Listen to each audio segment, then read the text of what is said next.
नीलकमल सिंह ने sad song गाकर जीता सबका दिल। जी हाँ दोस्तों, नमस्कार, स्वागत है एक बार फिर से हमारे एक नए वीडियो में। भोजपुरी गायक नीलकमल सिंह रुकने का नाम नहीं ले रहे हैं। नीलकमल एक ऐसे एक्टर हैं जो लगातार गाना लेकर आते रहते हैं। अभी हाल में ही नीलकमल सिंह का एक गाना आया है जिसका नाम है रोवे के अकेले बा। यह गाना नीलकमल सिंह के ऑफिशियल चैनल से आया हुआ है।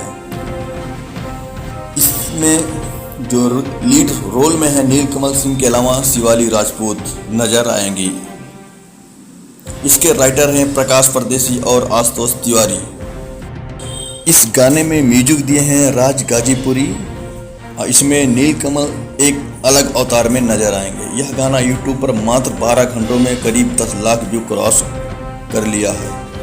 यह गाना सुनने में कमाल का लगता है। दोस्तों, यह वीडियो आपको कैसा लगा कमेंट में ज़रूर बताएं। अगर आप हमारे चैनल पर नए हो तो आप हमारे चैनल को लाइक, सब्सक्राइब और इस गाने के लिए कमेंट ज़रूर करें। जय हिंद।